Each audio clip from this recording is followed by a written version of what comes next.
पाठशाला स्टडी में आपका बहुत बहुत स्वागत है। इस वीडियो में हम लोग क्लास 10th प्रश्नावली 7.1 का प्रश्न संख्या 3 को सॉल्व करेंगे। तो प्रश्न संख्या 3 में आपको दिया गया है कि निर्धारित कीजिए कि क्या बिंदु 1,5, 2,3 और -2, -11 संरेखी है। यह प्रश्न आपके लिए बहुत इम्पोर्टेंट है, कितना बार बोर्ड एग्जाम में भी पूछा जा चुका है। तो चलिए हम लोग इस प्रश्न को सॉल्व करते हैं।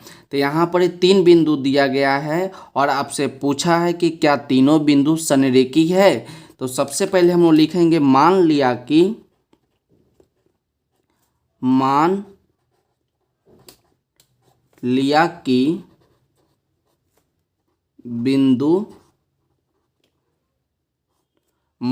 बिंदु पहला बिंदु को हम लोग मान लेते हैं ए। तो ए बराबर आपका हो जाएगा 1,5। दूसरा बिंदु को मान लेते हैं बी। तो बी बराबर आपका हो जाएगा 2,3 और तीसरा बिंदु को हम लोग मान लेते हैं सी। तो सी बराबर आपका हो गया क्या हो गया -2, -11। तो प्रश्न में आपसे क्या पूछा है? प्रश्न में आपसे पूछा है कि क्या तीनों बिंदु संरेखी है, मतलब तीनों बिंदु एक ही रेखा पे है। तो चलिए यहाँ पर एक रेखा पार लेते हैं। देखिए यहाँ पर एक रेखा बना लिए और आपसे पूछा है कि क्या तीनों बिंदु संरेखी है, मतलब कि एक ही रेखा पे है। तो मान लिए कि ए बिंदु यहाँ है जिसका निर्देशांक आपका है 1,5 और बी बिंदु यहाँ है। बी बिंदु यहाँ है, इसका आपका दिया गया है 2,3 और आपका एक बिंदु सी है, मान लेते हैं कि यहाँ पे है और इसका निर्देशांक आपका दिया गया है -2, -11। तो आपसे पूछा है कि क्या तीनों बिंदु संरेखी है, क्या तीनों बिंदु संरेखी है। तो संरेखी होने का शर्त याद रखिएगा। संरेखी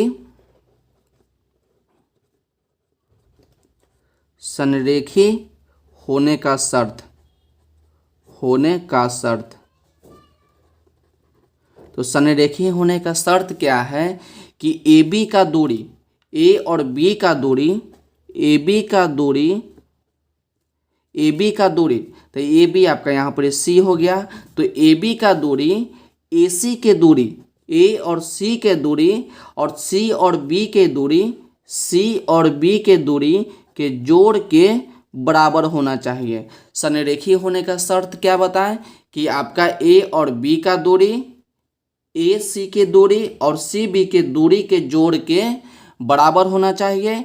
यदि बराबर हो गया तो तीनों बिंदु संरेखी है, यदि बराबर नहीं हुआ तो आपका संरेखी नहीं है। तो संरेखी होने का शर्त क्या है, हमेशा याद रखिएगा कि संरेखी होने का शर्त आपका है AB का दूरी, AC के दूरी और CB के दूरी के जोड़ के बराबर है। तो सबसे पहले हम लोग निकालेंगे AB के दूरी, उसके बाद निकालेंगे AC की दूरी और उसके बाद निकालेंगे CB के दूरी। तो चलिए यहाँ पर लिखेंगे AB का दूरी। तो दूरी निकालने का क्या फार्मूला आपको बताए थे? दूरी निकालने का फार्मूला होता है कि रूट अंडर x2 - x1 का होल स्क्वायर और प्लस होता है y2 - y1 का होल स्क्वायर। क्या फार्मूला होता है दूरी निकालने का कि x2 - x1 का whole square plus y2 - y1 का होल स्क्वायर। तो देखिए ए बिंदु का निर्देशांक आपका दिया गया है 1,5 और बी बिंदु का निर्देशांक आपका दिया गया है 2,3। तो आप जानते हैं कि पहले वाला आपका x1 हो जाएगा और दूसरा वाला आपका y1 हो जाएगा, इतना तो जानते हैं। और इसमें देखिए आपका x2 आपका 2 हो जाएगा और y2 आपका 3 हो जाएगा। अब बारी बारी से हम लोग मान पुट कर देंगे और दूरी निकाल लेंगे। तो देखिए यहाँ पर ही आपका x2 है, तो x2 का मान कितना है? x2 का मान आपका 2 है तो 2 लिखिए, माइनस x1, तो x1 का मान आपका 1 है तो 1 लिखिए। आपका इसका यहाँ पर ही होल स्क्वायर है तो आप यहाँ पर ही होल स्क्वायर लगा दीजिए। उसका जोड़ है तो जोड़ लिखिए। उसका तो y2 का मान कितना? y2 का मान आपका 3 है तो आप 3 लिखिए, माइनस y1, तो y1 का मान आपका 5 हो जाएगा तो 5 लिखिए। इसका आप होल स्क्वायर लगा दीजिए। हम लोग ए और बी का दूरी निकाल रहे हैं, तो याद रखिएगा आपका इसमें और इसमें लेंगे तो पहले वाला आपका x1 और x2 y2 हो जाएगा। अब इसको सॉल्व कर लीजिए। अब 2 में से 1 जाएगा, रूट बना लीजिए, तो 2 में से 1 जाएगा तो आपका 1 बचेगा, तो 1 का स्क्वायर जोड़ 3 माइनस 2, तो 3 में से -2 जाएगा तो आपका -2 बचेगा, स्क्वायर है तो आप स्क्वायर लगा दीजिए। उसका देखिए 1 का स्क्वायर, तो 1 का स्क्वायर आपका 1 हो जाएगा, प्लस -2 का स्क्वायर तो -2 इंटू -2, तो माइनस माइनस आपका प्लस हो जाएगा और 2 से 2 में गुना करेंगे तो आपका 4 हो जाएगा। तो रूट के अंदर बच गया आपका 5। तो ए बी का दूरी कितना निकल गया? ए बी का दूरी निकल गया आपका √5। अब आपको निकालना है ए और सी का दूरी। ए सी का दूरी निकालना है, तो यहाँ पर हम लिखेंगे ए सी का दूरी। ए सी का दूरी निकालने का वही फार्मूला हो जाएगा। फार्मूला क्या हो जाएगा कि x2 माइनस x1 का whole square plus y2 minus y1 का होल स्क्वायर। अब देखते हैं कि a और c का निर्देशांक आपका क्या दिया गया है। तो देखिए a और c, यहाँ देखिए यहाँ पर ही आपका a है और यहाँ पर ही आपका c है। तो a का निर्देशांक आपका है 1,5 और सी का निर्देशांक आपका है -2, -11।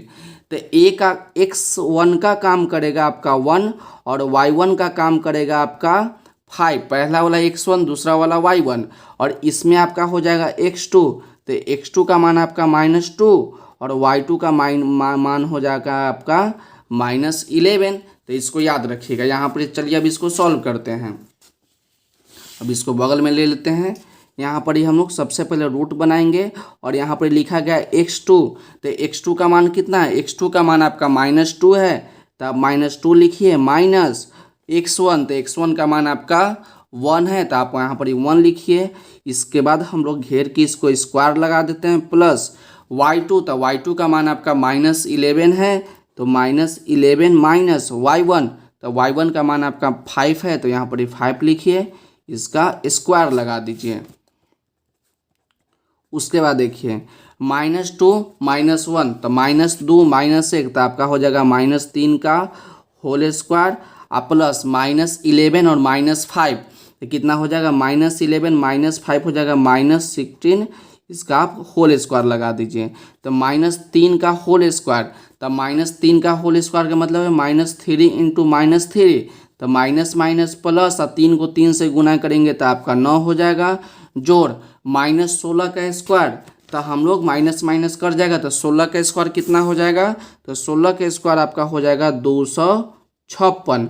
अब 9 और 256 को जोड़िएगा तो आपका हो जाएगा √265। तो ए और सी का दूरी कितना निकल गया? ए और सी का दूरी निकल गया √265। अब हमको निकालना है, हम ए बी का दूरी निकाल लिए और ए सी का दूरी निकाल लिए। अब हमको निकालना है सी और बी का दूरी। हमको निकालना है सी और बी का दूरी। तो सी का निर्देशांक आपका है -2, -11 और बी का निर्देशांक आपका है 2,3। तो देखिए यहाँ पर ही हमने सी और बी बना लिया और इसका निर्देशांक लिख लिए। तो पहला वाला आपका x1, हमेशा याद रखिएगा, बार बार लिखने का ज़रूरत भी नहीं है, आपको समझाने के लिए हम लिख रहे हैं ताकि आपको समझ में आ जाए। तो पहला वाला आपका x1 है, तो x1 का मान आपका -2 हो जाएगा और दूसरा वाला आपका y1, तो y1 का मान आपका हो गया -11। यहाँ देखिए तो x2, तो x2 का मान आपका हो गया 2 और दूसरा वाला आपका y2, तो y2 का मान आपका हो गया 3। अब यहाँ पर पुट कर दीजिए, रूट बनाएंगे। उसके बाद आपका x2, तो x2 का मान कितना है? x2 का मान आपका 2 है, तो 2 लिखिए, माइनस x1, तो x1 का मान आपका यहाँ पर ही आपका है -2, तो ब्रैकेट लगा के लिखते हैं -2, उसका मिडिल ब्रैकेट, इसका होल स्क्वायर हो जाएगा, प्लस y2, तो y2 का मान आपका 3 है, उसके बाद माइनस, तो -y1, तो y1 का मान आपका -11 है, तो -11, उसका बाद घेर की इसको होल स्क्वायर लगा दीजिए। उसके बाद देखिए रूट बनाएंगे 2, अब माइनस माइनस, तो माइनस माइनस आपका प्लस हो जाएगा 2, इसका होल स्क्वायर, तो होल स्क्वायर लगा दीजिए, प्लस उसके बाद 3 माइनस माइनस आपका प्लस हो जाएगा 11, इसका आप होल स्क्वायर लगा दीजिए। उसके बाद देखिए रूट अंडर 2 प्लस 2 तो आपका 4 हो जाएगा, तो आपका हो गया 4 का स्क्वायर जोड़ 3 प्लस 11 तो 3 और 11 को जोड़िएगा तो आपका 14 हो जाएगा। इसका आप होल स्क्वायर कर दीजिए, तो 4 का स्क्वायर, तो 4 का स्क्वायर आपका 16 हो जाएगा, और 14 का स्क्वायर, तो 14 का स्क्वायर मतलब 14 गुना 14। जब इसको गुना कीजिएगा तो आपका हो जाएगा 196 हो जाएगा। जब दोनों को जोड़ दीजिएगा 16 और 196 के, तो आपका हो जाएगा 212।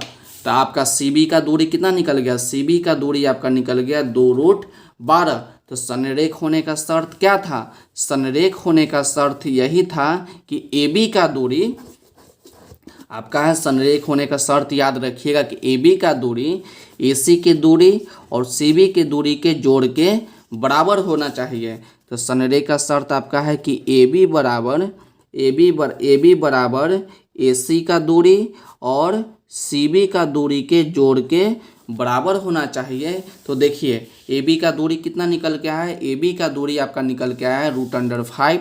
तो यहाँ पर आप लिख दीजिए √5 AC। तो AC का दूरी कितना निकल के आया? AC का दूरी आपका निकल के आया है √265।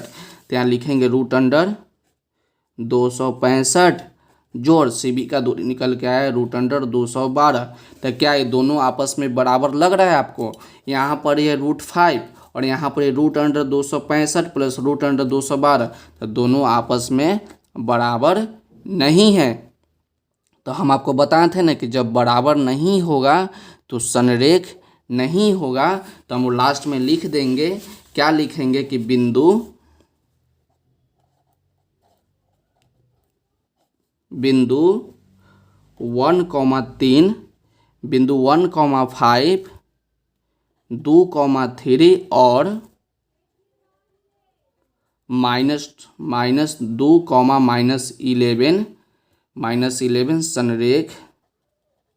संरेखी नहीं है। तो यहीं पर ही आपका प्रश्न जो है कंप्लीट होता है। तो इस प्रश्न को आप नोट जरूर कर लीजिएगा और इसको अच्छे तरीक़ा से बना लीजिएगा। और संरेखी होने का शर्त आप जरूर याद रखिएगा कि आपका AB का दूरी AC के दूरी और CB के दूरी के बराबर होना चाहिए। यदि बराबर होगा तो संरेख होगा, बराबर नहीं होगा तो संरेख नहीं होगा। तो आज की वीडियो के लिए बस इतना ही, मिलते हैं अगले वीडियो में। यदि वीडियो अच्छा लगा हो तो वीडियो को लाइक कीजिएगा और चैनल पे नए हैं तो चैनल को सब्सक्राइब कीजिएगा। तो पढ़ते रहिए और बढ़ते रहिए, मिलते हैं अगले वीडियो में।